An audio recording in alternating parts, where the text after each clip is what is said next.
Previously on Roleplay Radio. Captain Dapplewing, we would like to welcome back Dean Ibrahim of Quantrix. We know who the culprits are because we asked them to do this. The professors instead took the full blame. They are going to be watched more closely now. Coast Silver. Good evening, Professor. What do you think about the Orc? I've met Ulrich in my life. I've killed Ulrich in my life. We got a note asking for me to come here, and I think it's from the Orc. And then I'll hand him the note that I've received. Signed Orc. The other one that Mistake would also like to follow up on is the clockwork servants are behaving oddly, and there's one that keeps repeating the same number, which I think was the 4803. 4803. 4803. I got it, thank you. which was Professor Galvan's office number. Mistake would kind of like to try and find that clockwork servant. Hey, Javanesh, What? who's Curti? What? Well, people keep asking for the Curti special, but I don't know what that is. Who is Curti? Curti fell sick last year. She is alive. Okay? That's all you need to know. Gary's just like, well, I'm screwed. Cast disguise self to just make himself look like another human student. I'm goth. Rampart Subish. I saw that you have some of the books for the required first year classes, and I was looking for a study buddy? Your voice sounds very familiar.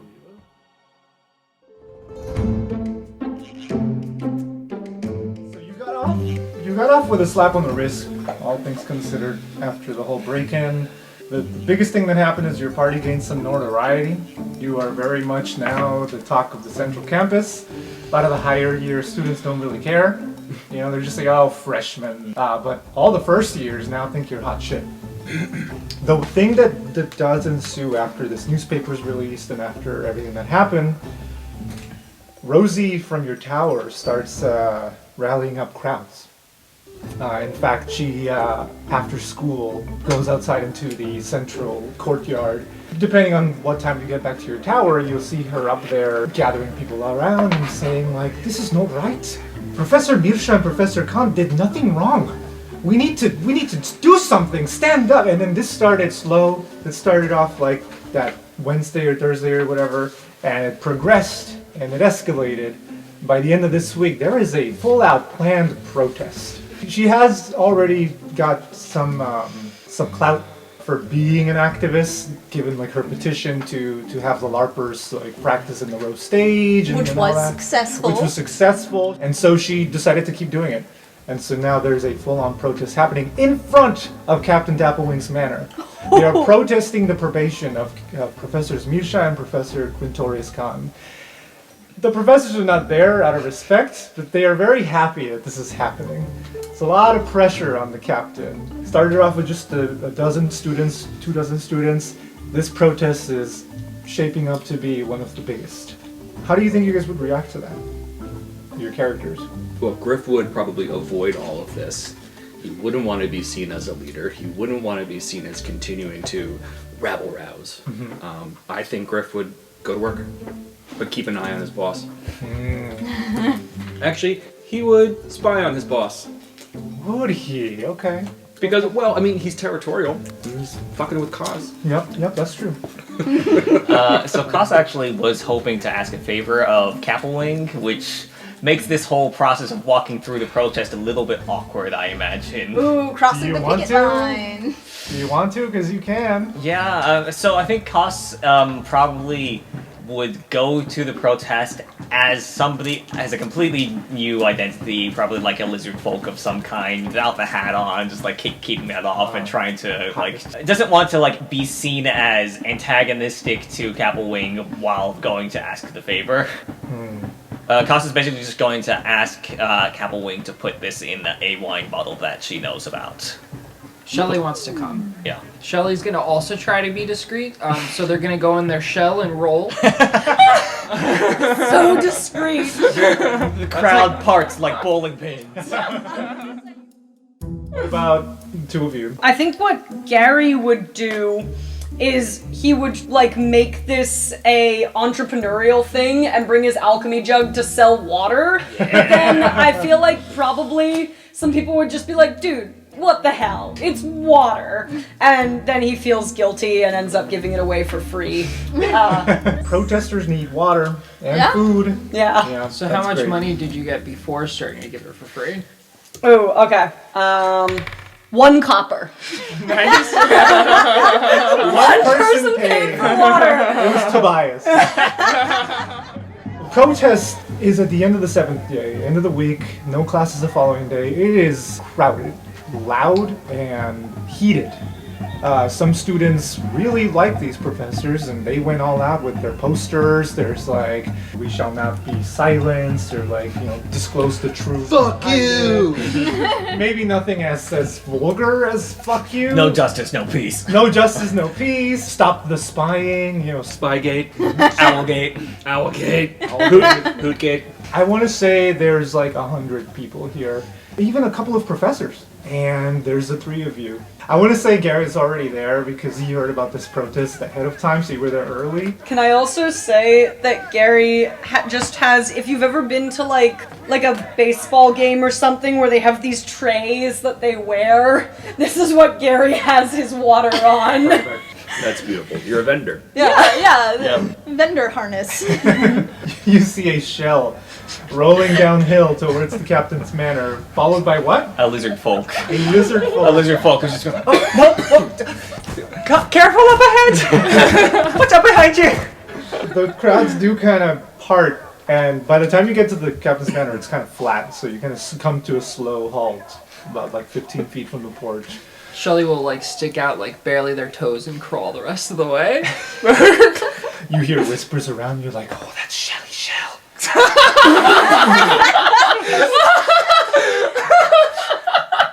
Their father is under arrest. They're probably next.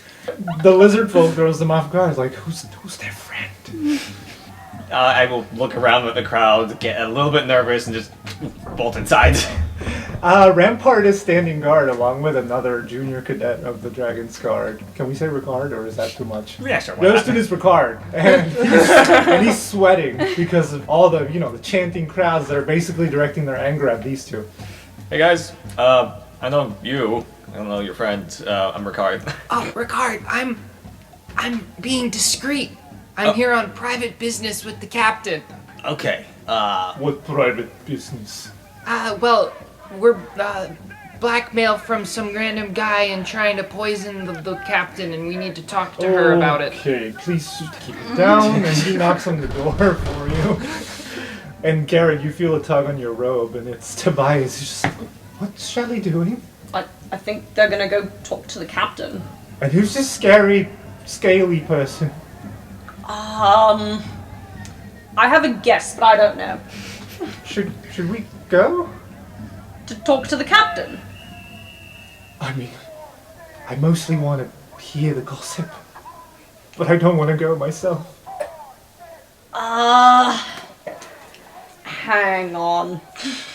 Gary is going to pull out a vial from his belt and drink it to cast Disguise Self. He's gonna look like Garth, because, that seems like a good standard one. Yep. Oh my goodness, okay. Let me just put this tray somewhere and then we can go. I want you to roll a stealth check. To see who saw me change. Because you're in a crowd, I mean. Fair. Gary's not stealthy. 2! Hey. Beautiful. Rampart is busy talking to them, but there's definitely a lot of people that are like, what the fuck's going on there? Tobias is just like, I'll keep selling these for you. Well, okay. I'm actually giving them away. You're the only one who paid. Waters for 2 coppers. Oh boy. Alright, good luck with that, Toby. Oh, I'll buy water from you. You're a cute rabbit person. I am. I do accept tips on top of the 2 coppers.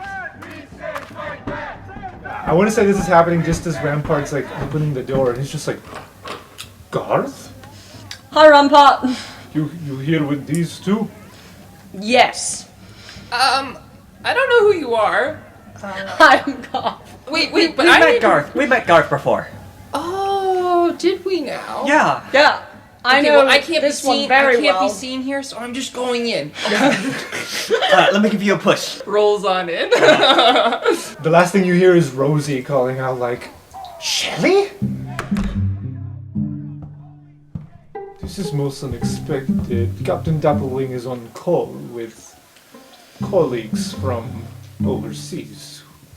Well, Captain Dapplewing asked us to report any other suspicious activities. We are here to make such a report, and we had a suggestion on how to proceed. Huh. Well, you came to the right place. And you? I also have information for the captain. Why did you not tell me before, Garth? All those study sessions we had. Well, I mean, Garth, That- you can trust me. that was a few weeks ago. I didn't have the information then, and I haven't seen you around in a while. Yes, that is regrettable. We should make plans to hang out. Maybe afterwards you can buy me a drink. Oh no. Sure. Yeah. Mistake does not want any more attention drawn to herself. So I don't think she's going to get too involved. She's going to be spending a lot of time studying, not just for classes, but she also wants to learn how to use all the stuff that she just got from Nahiri Zakine. And she's very anxious about this gala. So she's also going to try and study all of the polite rules and which fork you're allowed to use and how all the dances work and... Okay.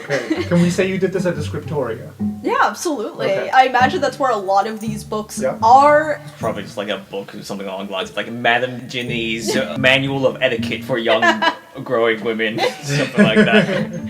There are probably a whole bunch that like completely contradict each other because they're from like different regions or different times, and she's probably struggling a little bit. Yeah. In the Scriptoria, Mistake is sitting there studying, minding her own business, when you hear in the distance... No, listen, you told that son of a bitch that he needs to get his ass over here if he wants to get that paint, okay? I have it. Of course I have it, you know I do, alright? Just, he owes me favors. If he needs this special paint, he can come here and damn well get it, alright? Alright. He's just, the guy's pacing, looking really distraught. In the corner of your eye, you notice that Griff is there, dusting the bookshelves because you're spying on your boss. Using his tail. Holding his tail and dusting. Is the tail a feather duster, or is the tail holding a feather duster? You pick now. I think I like the tail being the feather duster. too. Yeah. Me too. It really gives the sense of Griff is not exactly prepared. He's just But like act using natural. whatever he has to give some sort of credence to his presence here.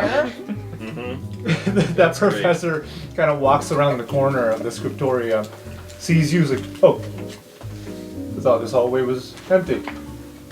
You hear anything? What sort of anything? That's a no. You know, ignorance is bliss and all that. Here, by the way, let me give you my business card. He hands you a card. He's like, you look like the quiet type, doesn't affiliate with people, given that you're all alone here. Anything you wish to sell or buy, you come see me. Fane. Fane the broker. Ah, that's what you call yourself. That's what everybody calls me. I call you a fence. You call me what? A fence. Ah. I knew I recognized you from somewhere. You're the Croc Tower tiefling, huh? As far as I know, there are only 2 tieflings in this entire university, and one is a professor. There's a couple of others. They just keep to their campuses. And they sell me shit. You gonna sell me shit? No. Well, it's too bad. I paid a pretty coin. Anyway, there's a student asleep back there. Somebody ought to wake her up before this place closes down at like 2 in the morning. You getting stuck down here is not the best. You should leave that paint alone. I want to say he was about to turn the corner where Griff is, but he stops. So he's literally like 3 feet away from Griff, but he doesn't know it. He turns around, It's like, I thought you didn't hear shit. I never said that. Why should I leave the pain alone? Because you made a sale. And sales are final. That was a mistake. If you sell somebody a ruby ring and you give them a red diamond, that's worth a hell of a lot more. Wouldn't you want it back? I'd accept that I made an error, and I'd be more careful in the future. I'm not you, sweetheart. You should still leave it alone regardless. He gives you a glare, puts both hands on the table and leans in. And Griff, you're close enough that you can hear this. Listen here, girl. I don't know who you are, but I do know that the person you're defending is one of these F-Squad people, kind of in the spotlight at the moment. If you really care about him or her, whatever the hell they are, you'd not tell me what to do, because I can end their university career like that. Little scandal here and there. Bye-bye cost silver trove. You want that? She just says nothing, just stares at him. He's calculating in her head, but he doesn't know that. Didn't think so. Griff recognizes that he has dusted the same spot now for a solid 12 minutes. And upon hearing the threat is when he can no longer abide dusting the same spot. And without moving, he says, "Wouldn't it just be Oh, so Jesus simple? Christ. Maybe one word from a burning hammer, perhaps, could end a career with a scandal. Oh me, oh my. That's two of my friends now. Thane." You roll me an intimidation check. Okay. Question. Yeah? If I were to, say, use prestidigitation to make it look like he, and feel like he peed himself, would that give Griff advantage? I do believe I wet myself. That's incredible. I'll allow it, yeah. Yes!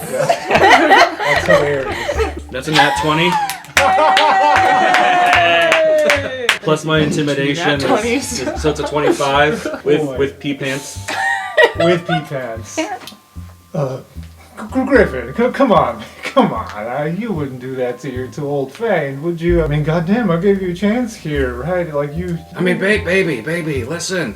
Hmm? Sweetheart, I'm trying to do you all the best service and work I can. And you've been doing a but tremendous sweetheart, job. when you threaten my friends like once, okay.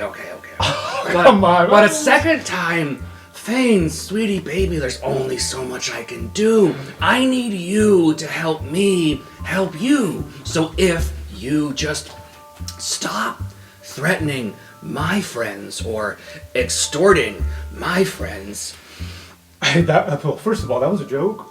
That was a joke between me and what was your name? Thane. You should go. Cool. I'll see you at work. He drops he drops 2 silvers on the table and says, "To tell your friend Cost Silver Trove, the paint is a gift from me. All right? That's yeah. We're square. And I'll take these 2 coins as like a swear jar for you. But for you, it's like a threat jar. Okay? You're doing a swell job, baby. I know. Griffin, I'm so sorry. Griffin. Supervision meeting on Monday. Don't forget, I'm still your supervisor. Wouldn't have it any other way. You might want to change your pants. Oh, god damn. Stays between us. That ain't happened since my bachelor party. God damn. Shit. And there's a couple of like students around the corner giggling. You just hear the giggles. It's like, god damn. There's gotta be no way a janitor doesn't have prestidigitation to clean themselves up, you know? Yeah. He's stressed. He's stressed. Not thinking Then nat straight. 20. And you're left alone, the two of you, with the faint sound of snoring in the background. I should go see who that is. Probably it is technically part of my job. You find Larine Arnessa has fallen asleep And not only that, she's got a backpack overflowing with bread and fruit. That's it. Rampart and the captain emerge from upstairs to find the three of you in the common room, two of you in disguise. Cost, I think, will go into a form that's more comfortable to them and put their hat back on. Okay.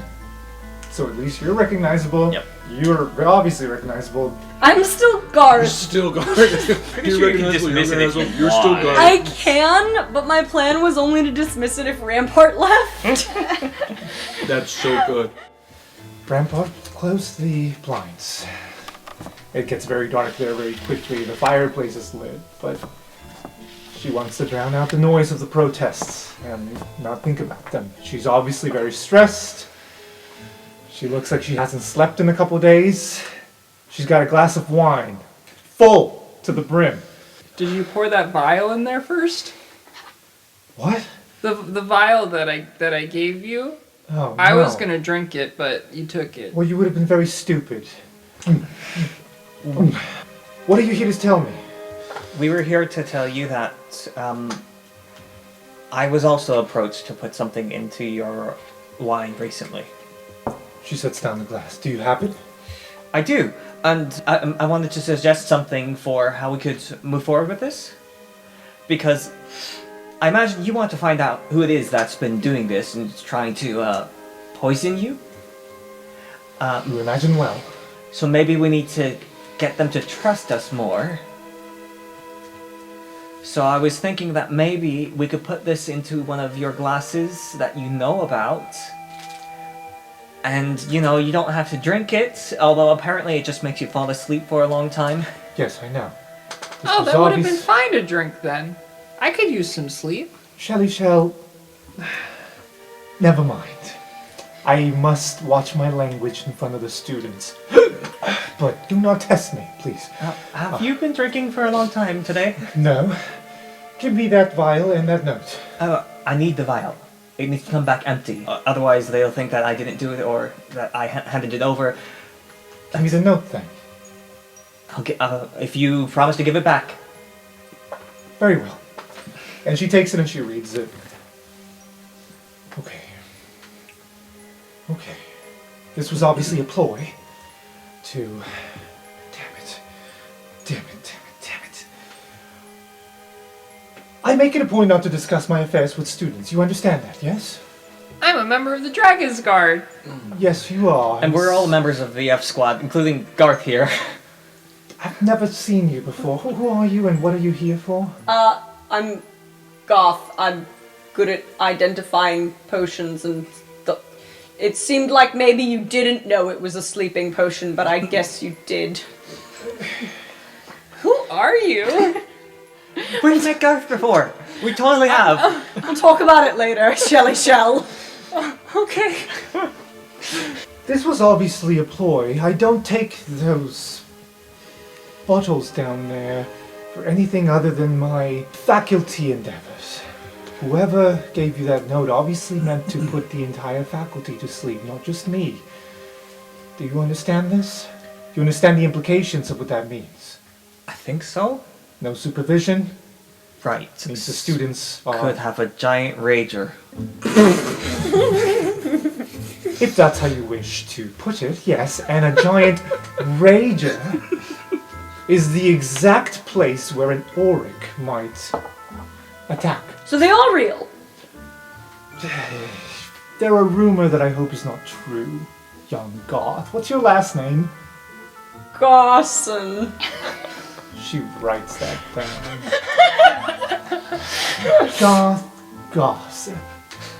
They are at best a rumor that I hope fades away with time. You see, many people want to see me personally fall, and I don't think it has anything to do with Strixhaven. I think that people just love their flights of fancy and love their rumors, and so they make a big deal out of something that isn't there. But whoever is trying to attack me, and by extension hurting my students, and making my time in office seem like a goddamn joke, then they're taking steps to achieve that, and they're doing a damn good job at it. out of nowhere, somebody throws a brick through the window with like a paper that says, "A captain is a leader, not a manhunter," or something like that. You know, like calling her a pretender, kind of. Yeah, exactly.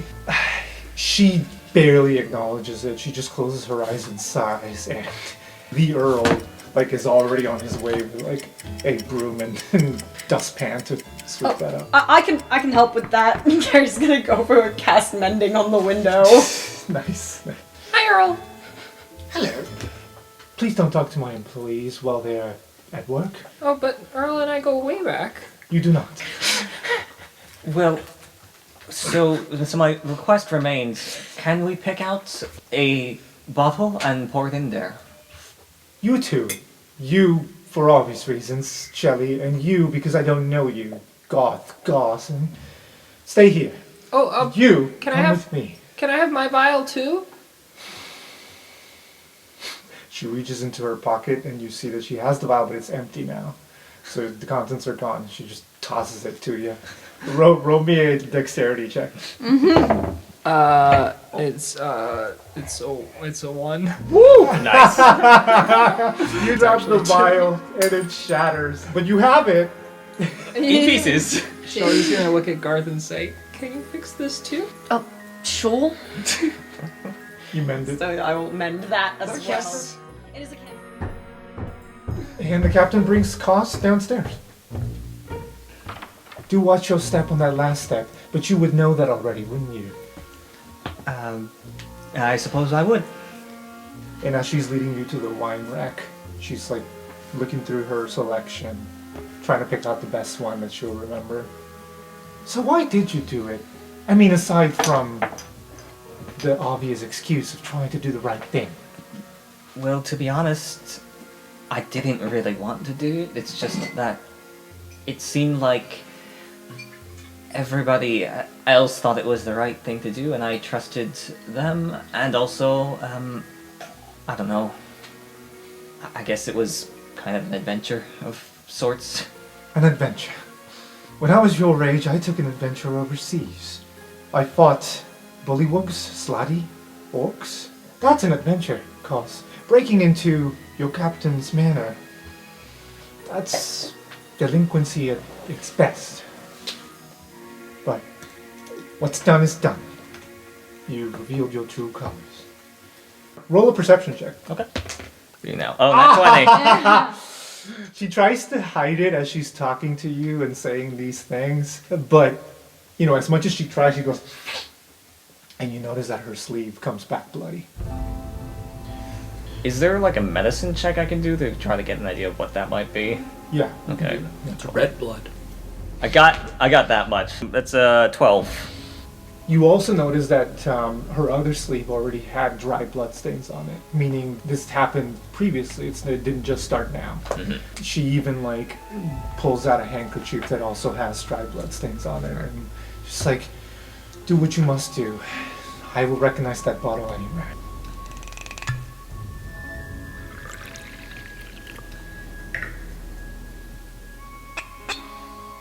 I know that you don't really trust me because I broke and entered into your house, which is entirely reasonable, but can I make another suggestion?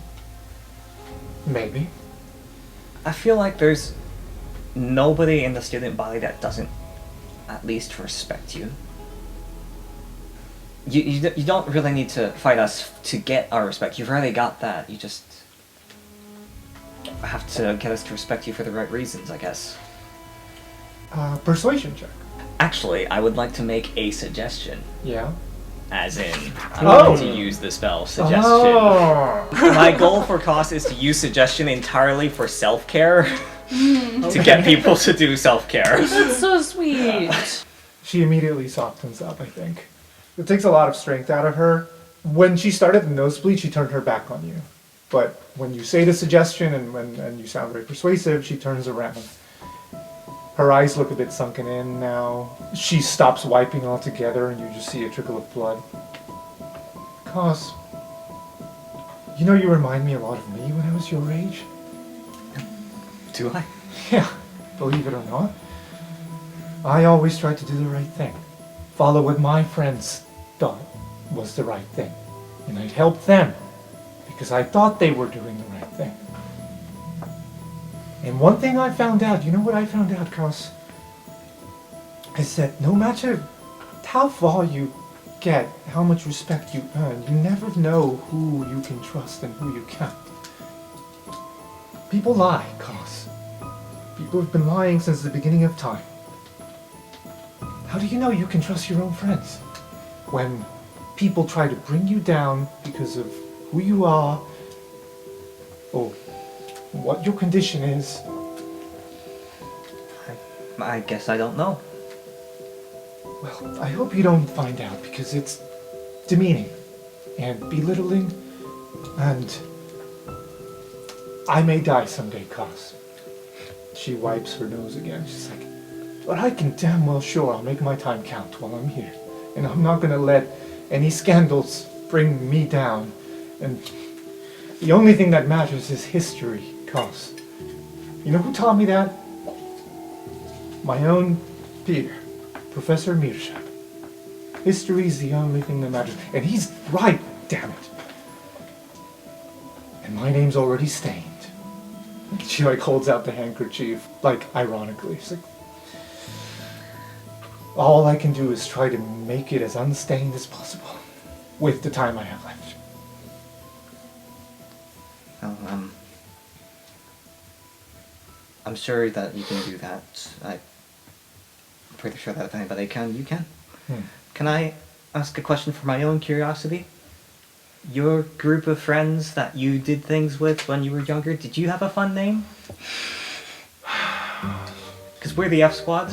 Yes, I've heard. We were the Ink Masters. Terrible, I know.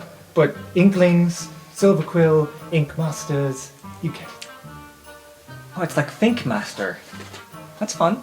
I'll look you up. Please don't. But I thought history was the only thing that mattered. Hey, do me a favor. Tell no one about the blood snake? Yeah, okay, I won't. Thank you. Off you go. Take your friends with you. I don't really want to talk to them anymore. Okay. And then I'll go up and grab everybody else and be like, alright, I think we got everything we need. Farewell. See you tomorrow, Rampart. Garth. Yes. He writes something down. He's like, this is my tower. No. And the room number. If ever you wish to unwind at the end of day, come see me. Right, we should be going now. I really like your red hair. That's right, my hair is red, I forgot. How do you forget? It's right there. We should be going.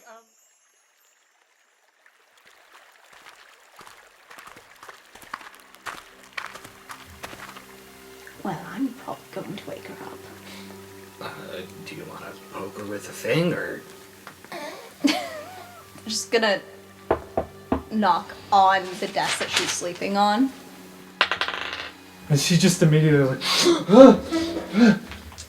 Morning. oh shit. What day is it? It's 7th day. Morning? I believe actually it's early evening. Oh, great. It's easy to lose track down here though.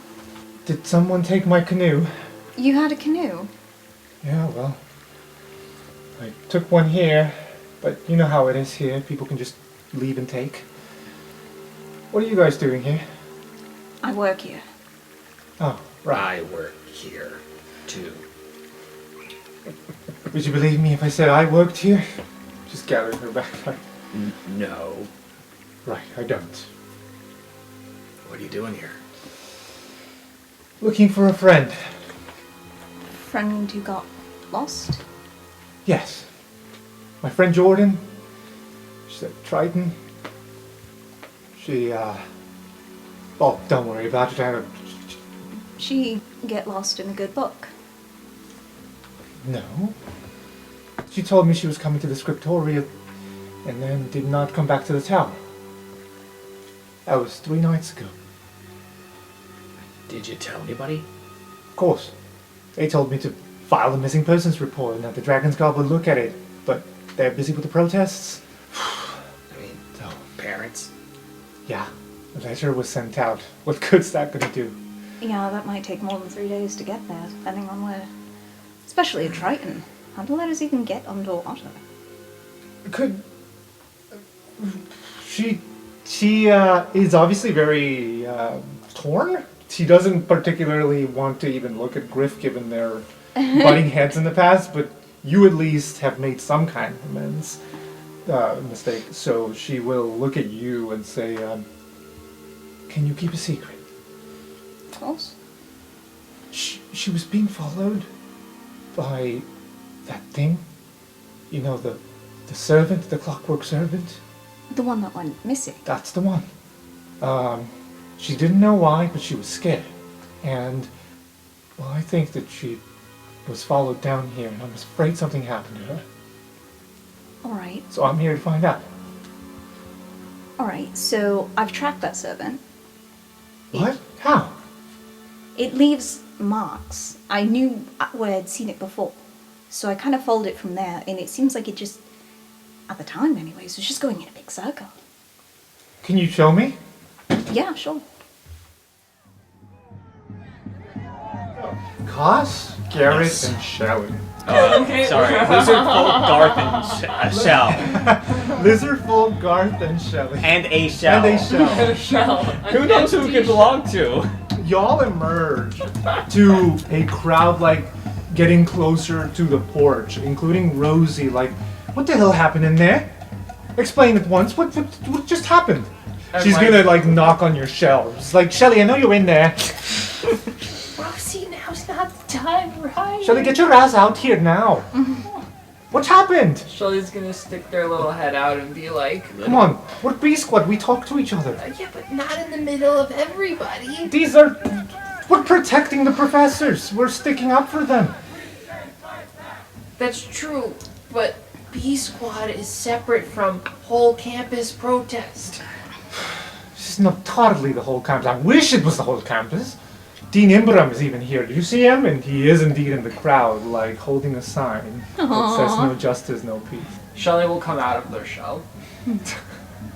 Hey, Shelley!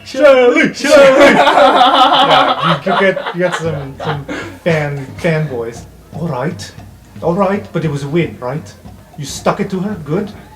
Koss? Koss? Hey, how's it going? Sorry, let me turn this off. Yeah, that's me. Who are you? Oh, I'm Goth. You can tell all these people that we were there to talk to Captain Dapplewing about the situation. I can't say that. Tell them that we're there to talk to Captain Dapplewing. That's not going to go down well. I mean, we negotiate. That's better. Tell them I took Captain Dapplewing's wine. Oh, they're going to love that. And as she's like turning back around to the crowd, she has to hop on top of a barrel to like get over the people. And she starts talking, but she stops mid-sentence. She's just like, "My friends have told me that we..." And she like looks into the distance. She's like, "What the fuck?" A procession of students in green and black start to make their way to this protest. It's easily like another 100 of them, so the crowd like gets really riled up, like yeah, because they're also holding signs very clearly coming to the protest.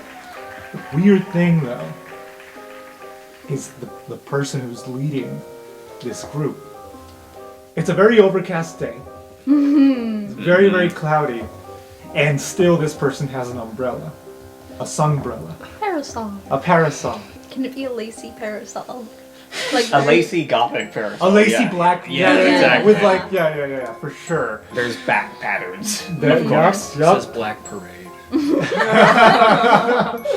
He's wearing like sunglasses, very pale. He's wearing all black with like hints of green. Black gloves. Like literally none of his skin is showing except for his face. It's Professor Julian Valentin. I wonder if that one student is here. No justice, no peace. There's also a very frail old lady with him, holding onto his arm like he's escorting her. And they get there and they join the protest, and everybody's like, yeah, Witherbloom, like stand up for what's right, and very happy to see them all. Meanwhile, Professor Julian is just saying nothing. He's just there looking very smug up at the window where you see Captain Dapplewing like from the second floor, like looks down with disdain. And that happens. Hey, Professor, what is all this? What does it look like, young Silver Trove? It looks like you brought a lot of people to protest. That is right. I didn't think you were as involved. I'm not. So are you just here to sightsee? Something like that. Is your friend here? Which one? The tall. Oh yeah. You can't miss him, actually. I want to say that Shelly is with Rosie right now, like holding Rosie up. Oh, okay. Yeah. It's like, oh, I mistook them for a barrel. Why don't you be a dear and go fetch them for me? Okay. I believe what Gary would do is he would go try and find Tobias. Yeah. When he can reclaim his wearable tray, like change back to Gary. He hands it back and he's like, I made 12 copies. What? Nobody wanted to pay me. Well, I guess you know that's charismatic. Okay. It's so freaking cute! Well, it was my magic that created the water, so do I get any of that, or...? He gives you 1 copper. Great, I've doubled my profit for the day. And you're back as Gary? I am back as Gary. Hi, Professor! Doesn't say a word at first. He just reaches into his pocket, his inner coat pocket, draws out your note, and hands it to you. Oh, thanks, Professor. So, are you the person who wrote the note? No. Do you know who it is? We'll see. Apologies for taking it. I needed to make some comparisons. Will you come with me, Shelley? Yeah. Wow. That took very little convincing. Was I supposed to be convincing? Bring your friends. They might... Oh, I can't speak for them. I mean, I'll come with. And the cook. Hey, Gary? Oh, hi. You want to buy water? Sure, I'll buy a water. Hey, Gary, do you want to come with? Don't spill it. Are you afraid of water? You clearly don't know much about vampires, do you? I mean, I live with one. Right. Care for a bit of a walk? Come. I do like walks. Yes. The 3 of you. Sure. Uncle Julian, what are you doing? What I should have done weeks ago. Come. You might be interested in seeing this. Shelley, can you do me one favor? Yeah. Try not to speak. Not now. I mean when we get there. So the rest of us can speak? Yes. Alright. You have a habit of riling up some people when you speak, and not in a good way. What do you mean? How can I put this? You are a bit of a pest.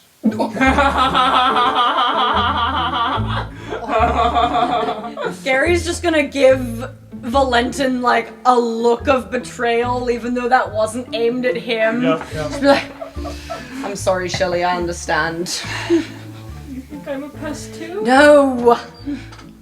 As you're saying this, as you're walking, Gary, something weird happens to you. You feel a brushing on your shoulder. This petite old lady goes, Can I help you? Ravnik and onion soup and garlic bread with no roux. You don't make garlic bread with roux. That's for pasta sauce. Good boy, you know your shit. Oh. 30. Yep, was about to ask. I am manager of the Bows End Tavern. And Julian taps her like, no you're not, Curtie, not anymore. Who are you? And would you like a job? I actually have one already. Garrett, Grigg, Gary. Garrett Gary. No. Garrett That's an Grigg, you excellent can call me name. Gary. You ever dreamed of being a chef, Gary? Smell me. What was the last thing I cooked? Can I make a cook's utensils to see if I can tell what the last thing she cooked is? I don't think it'd be cooked utensil. I think it. I don't. Yeah, he's I not don't cooking anything. But it's the proficiency Yeah. with the utensils that, like, if you're proficient with cooking, you're proficient with smelling things that are food related. Okay, you make a good argument. Hey! I guess, pasta bolognese with, turkey, ground turkey instead of beef.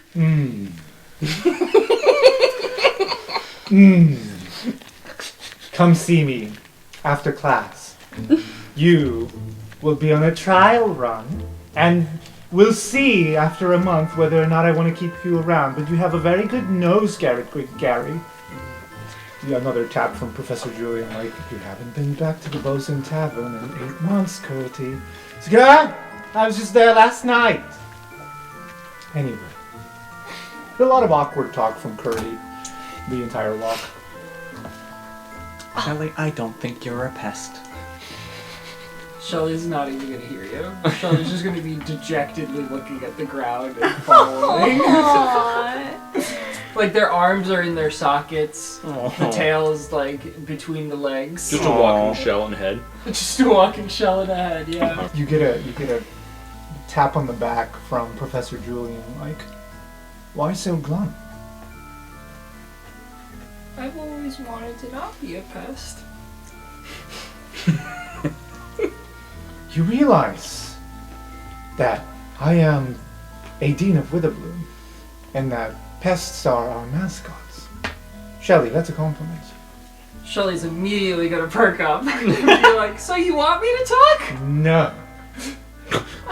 There's a time to be a pest, and a time to let the adults talk. I know what I'm doing. I will get your father back. My father? And as he's saying that, you guys turn a corner and you realize he's leading you to the Dragon's Guard. Your father.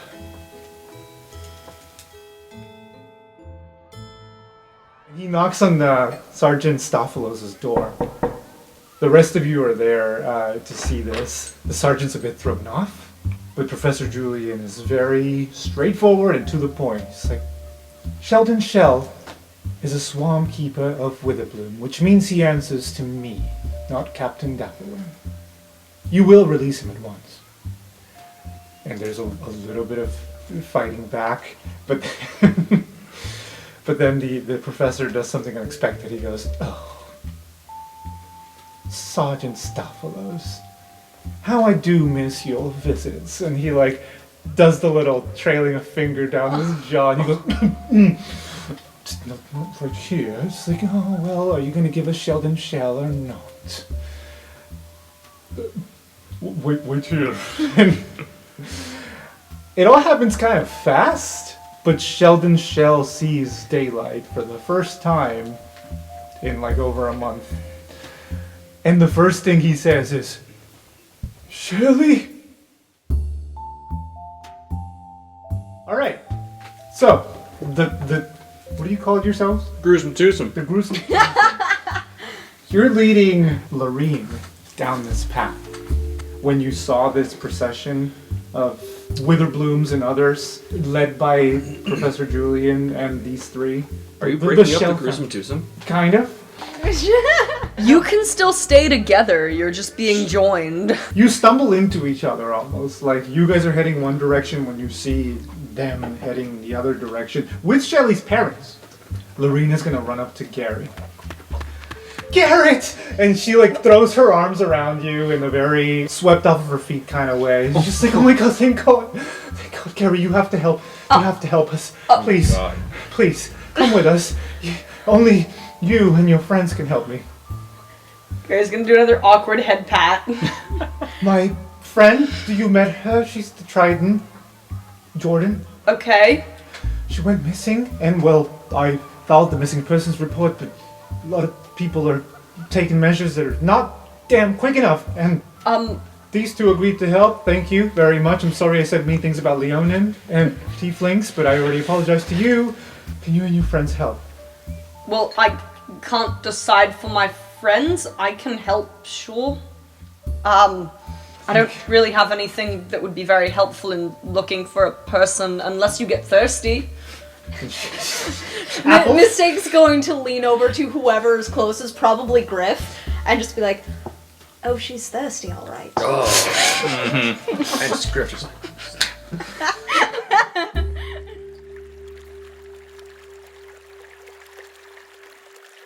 You lead her down this path. It's a very familiar path to you guys. It's kind of a shame because it brings you right back to the Scriptoria. And eventually, in the distance, you start hearing some hammering. Some hammering? Hammering, drilling, slashing, glitches like... Apologies for the inconvenience. And it just keeps going. Apologies for the inconvenience. And more slashing, and more hammering, and more drilling. It's slightly ominous. Going to kind of creep closer to the source of this. Shelly will take out their pickaxe. Yeah. And it just keeps going and going. Apologies for the inconvenience. It sounds like it's between the water running and these other noises. It shouldn't be too difficult to disguise footsteps, as long as you're careful. But I don't want to risk too much by getting too close. I want to see what it is before engaging. Going to go around and try and see it from like well down the hallway. Okay. Does anybody go with her? I'll go with you. Yeah. Shelly will, no. Shelly's gonna stay with Cost. I think fewer people, the better. Yeah, So. Gary knows better than to try to do something sneaky. Okay. Gruesome twosome, go. The gruesome twosome goes around the corner and you get a clear view of this clockwork servant. Not looking very good. It has a lot of scuff marks and dents on it. Mistake, you would recognize this clockwork servant. You've encountered it a couple of times. It's right there and it's slashing at this statue that has a red and silver coat on. You work here, so you know these statues don't have clothes. This coat was planted. Apologies for the inconvenience. And it continues to slash at it. And that's what you see. That's kind of disturbing. Griff looks around to see if maybe this was a distraction. Okay. Perception? Yeah. That's a 6 + 0. Yeah. Probably should have let me do the investigating. He was doing this. Say, oh, yes, that is a clockwork servant. I'm gonna get slightly closer to be able to like peer into the rest of the room here, just to see like, all right, is there anyone else in the room? So you don't see anybody else inside this room. It is kind of a dead end. Okay. However, when you turn back, presumably to tell Griff something, you see that on the river, a scaly pair of hands, and by scaly I mean blue scales, reach up and then eventually a face. We'll wave and return the quiet signal, and I think creep back and tell the others that found Jordan, she's okay, found a clockwork servant that's not okay, and ask probably Gary, is there a way to just like turn them off? Well, we know we definitely can if we can find their little controllers. Other than that, can I make a Tinkerer's Tools check? Because Gary has studied the clockwork servants before. 13. You know that like all machines, this thing has an off switch, but you also know that you have to unscrew it and open a latch and get in there. So, yes, but it's not really the easiest thing in the world. Is the panel on the back? I have to get behind it and take the panel off. I might be able to do that.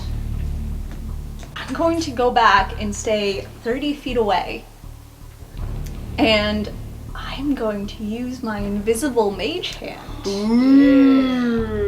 to try and follow Gary's instructions to pull this thing, to deactivate it by pulling the battery. Okay. I think this would still be sleight of hand. I with believe your so, mage, yes. with your mage hand. So that's a 22. Almost. Your mage hand is able to take the screwdriver and travel and slowly twist it. The rest of you can hear the of the screws. It's very rusty at this point. It's been down here a while.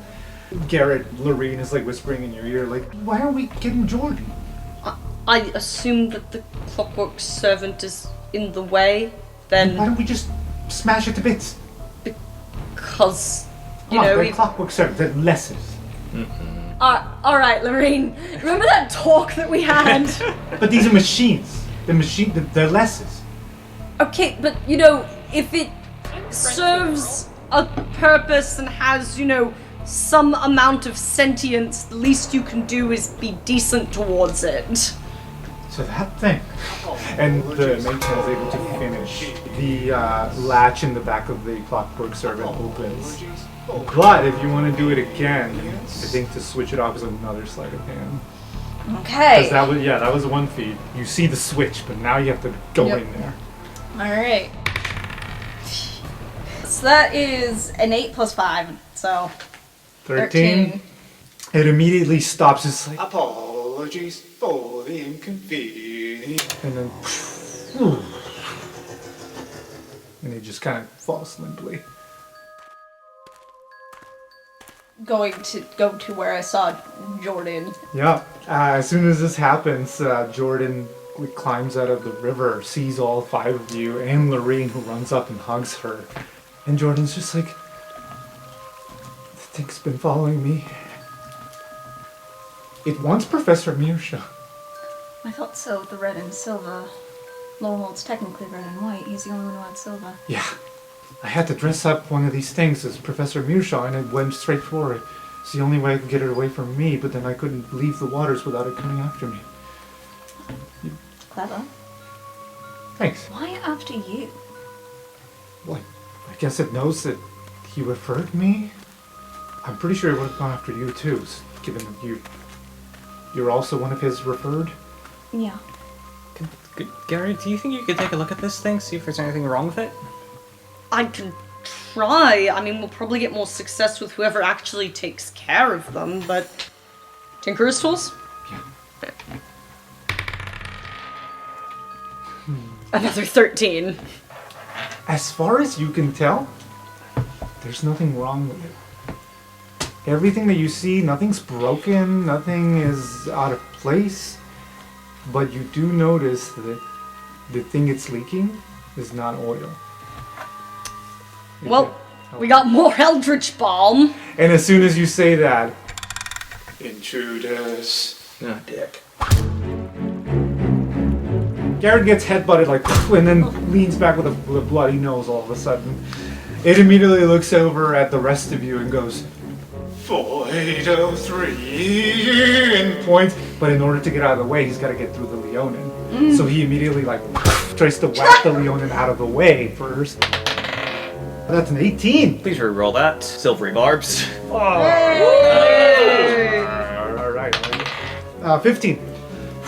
Thank you. It's a 16. Okay, I do remember that, yeah.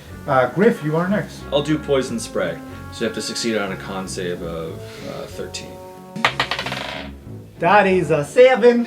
Woo! And I'm going to move and I'll provoke an opportunity attack. Yep, it's going to try to whap you. 13. So he's going to come back with everybody. Alright, Shelly. Shelly's going to... I thought I was going to help somebody break through a wall, but then it turned out we weren't trying to help the thing. So instead I'm just going to hit it with the pickaxe. Alright. Okay, I got a 10. You get the statue. Mistake and Griff. Alright, I'm gonna scooch over here, where I actually have line of sight on this thing, and shoot it with my newly mended bow. Ooh.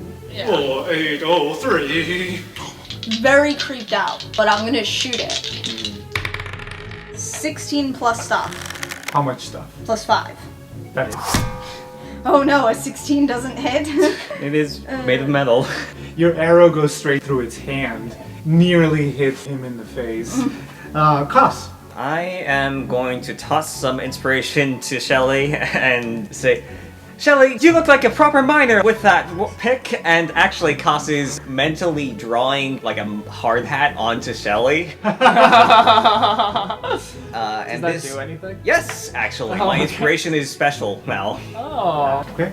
Gary. Gary's getting the fuck out of there. Just climb over the tables. Nope. Nope. And cast Magic Stone, and now he can actually send one with his slingshot, which, because of artificery things, Gary has modded his slingshot, so it just has multiple slings. Nice. Oh, well, he misses anyways. Yeah, the stone just like hits the statue as well. It's getting beat up.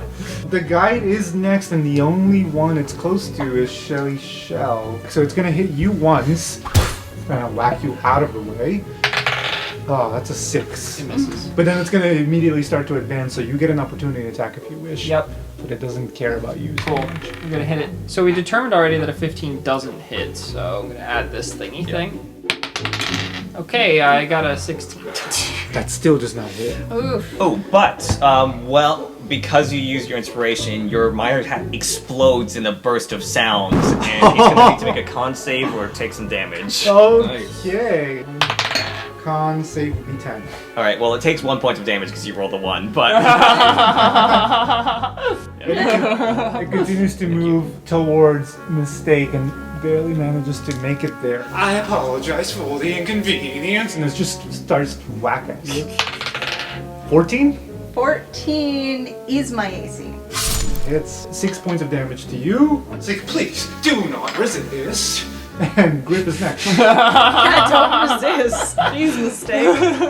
So it is 10 feet away from me. To riff. Mm-hmm.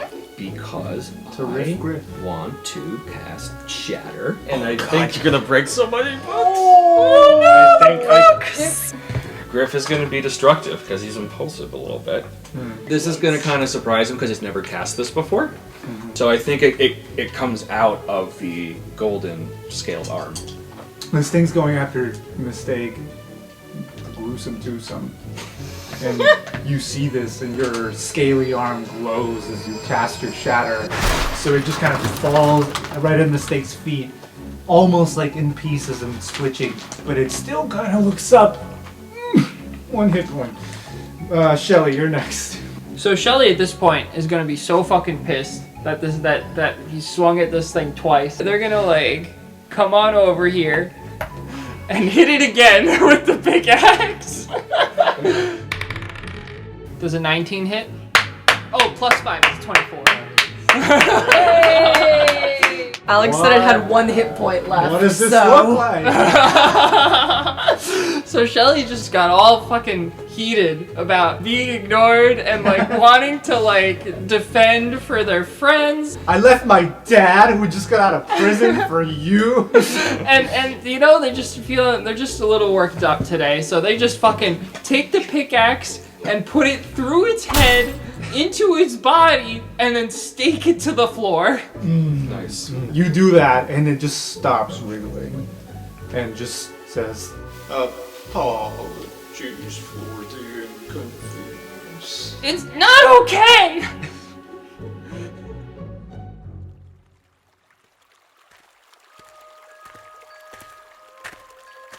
"Is it dead?" I'm pretty sure that would have killed most things. Right. Well, we need to take that piece of shit somewhere. We can dump it in the river. We should probably bring it to someone who can figure out how it got full of Eldritch Bone. Someone you trust, preferably, because River's not good. crappawing is not an option, says Larine. I mean, I agree, but the person I would normally go to for this is also being watched very closely. Also don't know how much Professor Mirsha really knows about clockwork servants. No idea. Do you... Professor Khan knows. Well, he's also being watched. Maybe Somebody from Movinda? Quandrix, or... Well, I'm gonna take Jordan up to get some rest. Good idea. I forgot to mention this before, but when she crawled out of the river, she had like some scars, like she was hurt by this thing. Right, well, whatever the hell just happened, that thing was very clearly looking to hunt down Professor Mirsha and whoever's affiliated with him, so maybe someone ought to warn him that someone out there is... With access to corrupted Eldritch Bomb and also the Clockwork Servants. Yep. Can I collect some of the Eldritch Bomb? The last time it got taken from me. I don't think we should really work with it. Do you want your towel to become sentient and start attacking you from inside your shell? Oh, Well, that sounds very unpleasant because then we'd have to kill your towel. oh no! Exactly. Oh, you, no. you don't want that. So maybe just lead it. That's another thing that's concerning. The Eldritch Bomb brought inanimate things to life. But if it can also corrupt these things, who's to say what it can't corrupt? Can it corrupt people? Probably. It We definitely should not can't find out. heal. Well, so the thing is that we took out its battery, which would make it dead, but it was still alive, so maybe it did bring it to life because it was an inanimate object. But it was trying to kill Jordan beforehand. Right, so... But it was still an object. So really, it just didn't need the battery, but it was already corrupted. I'm just saying maybe it was Yeah. also alive, or inanimately made alive by the bomb.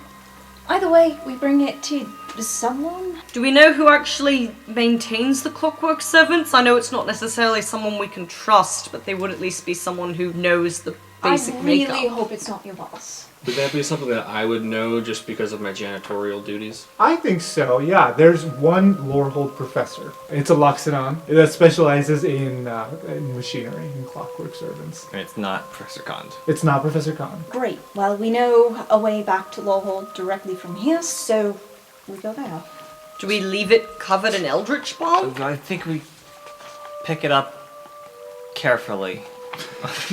I guess, does anybody have like, I don't know, like Gonna a stretcher? grab the red and silver cloak Yeah. off the statue. It's probably, torn up a whole bunch, Yep. but use that to kind of scoop up the... Shelly's gonna take their pickaxe before you do this. Actually, you know what we could do? Acosta's going to clap their hands together and then pull out a paintbrush and paint a stretcher into the air. We can just put it on this. That's so good. And it goes away after a while, so it won't come alive and kill us. That's terrific. Fun.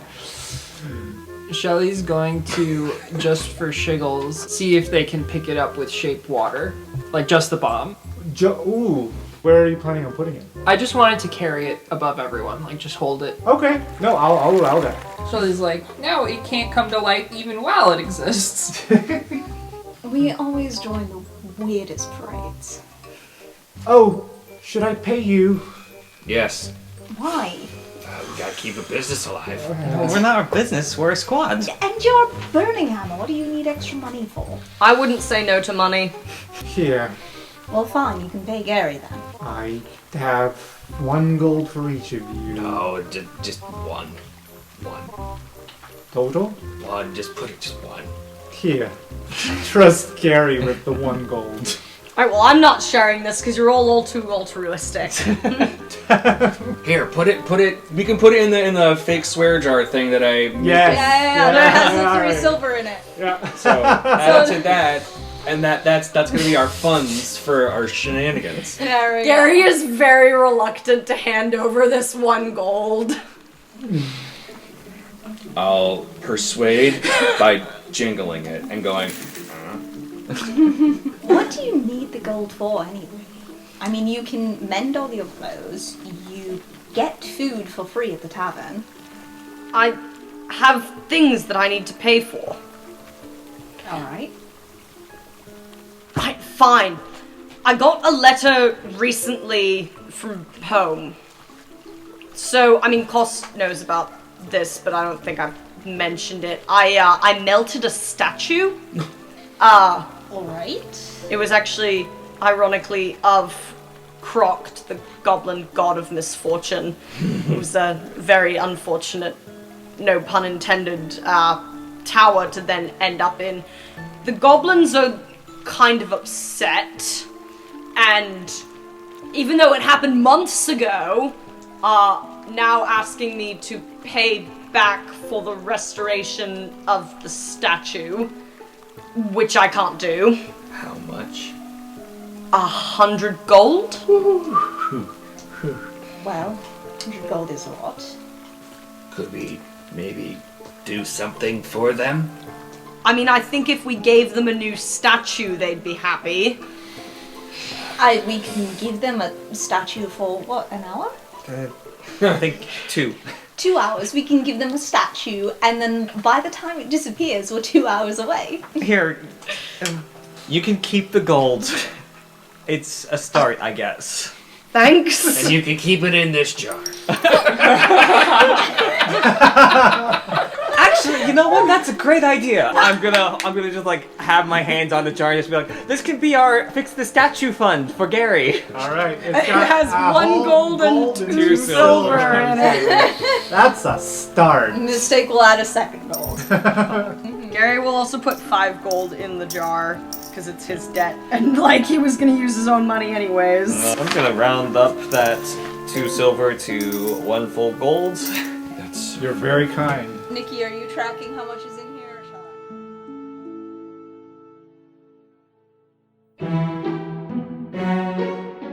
I? Hello, everyone. Thank you for joining us again this week. This episode was recorded in Watertown, Massachusetts, also known as the traditional land of the Pecosset and Nanantum peoples. I'd like to give a huge thank you to all of the talented musicians that helped bring this podcast to life with their amazing music. We've provided a link to their web pages in the description. I would also like to thank our talented players, Tyler Rubin, Amelia Markopoulos, Rin Garnett, Michael Yang, and Nikki Aguilar Thompson. This story would not be the same without their wonderful creativity. I've been your host and DM, Alex Aguilar Thompson, and I hope to see you here again next week for another episode of Roleplay Radio.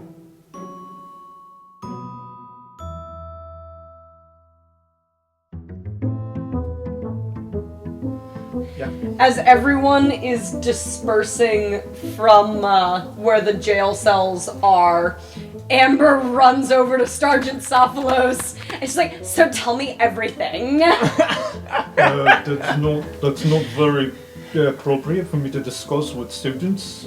Okay, but just like, I'm gonna hold my hands together and move them further apart and you tell me when to stop. Like how much my affection for Still not stopping? No. Well, then what do you want to know? When do I tell you to stop? For what? I didn't understand at first. How long Professor Julian and I have known each other? Okay, what do you think I could actually demonstrate with my hands here? How to write a good essay? Alright, you are no help at all. But I understand now, dumb is sexy. Did you just call me dumb? Okay, bye. And then, like, from afar, you see Professor Julian look over his shoulder and wink at the sergeant. Just go, oh boy.